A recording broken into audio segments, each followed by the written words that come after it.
Hi friends, இன்றைக்கி நம்ம பார்க்க போகிறது சிம்பிளான எக் பொடி மாஸ். ஆனால் ரொம்ப டேஸ்ட்டாக இருக்கும். ரொம்ப சீக்கிரமாகவே ரெடி பண்ணிடலாம். அதுக்கு தேவையான பொருள் 4 முட்டை, 1 டேபிள் ஸ்பூன் மிளகுத்தூள், வெங்காயம், கொத்தமல்லி, கருவேப்பிலை, பச்சை மிளகா, கொடை மிளகா. பேன் ஹீட் பண்ணி 2 டேபிள் ஸ்பூன் அளவுக்கு எண்ணெய் சேர்த்துக்கலாம்.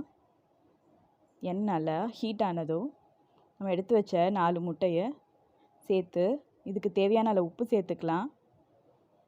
இதெல்லாம் ஒன்றா மிக்ஸ் ஆகிற அளவுக்கு நல்லா கலந்து விட்டு முட்டை நல்லா சுருண்டு வர வரைக்கும் குக் பண்ணலாம். இந்த அளவுக்கு எல்லாம் ஒன்று சேர்ந்து வந்ததுக்கப்புறமா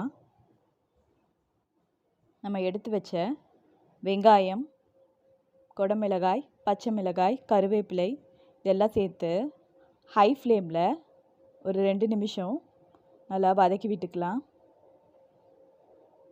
இந்த வெங்காயமும் கொடை மிளகாயும் ஆஃப் குக் ஆனால் போதும். அதான் இந்த முட்டை பொடி மாஸோட ஃப்ளேவரே. இந்த அளவுக்கு ரெடியானதும் 1 டேபிள் ஸ்பூன் அளவுக்கு மிளகுத்தூள் சேர்த்துக்கலாம். உங்களுக்கு காரம் வேணும்னா இன்னும் கூட சேர்த்துக்கலாம். இப்போது அவ்வளோதான். இப்போது கேஸ் ஸ்டவ் ஆஃப் பண்ணிடலாம். இப்போது நம்ம எடுத்து வச்ச கொத்தமல்லியை மேலே தூவி கலந்து பரிமாறினா ரொம்பவே சுவையான எக் பொடி மாஸ் ரெடி. ரொம்பவே டேஸ்டான இந்த எக் பொடி மாஸை நீங்களும் ட்ரை பண்ணி பாருங்கள்.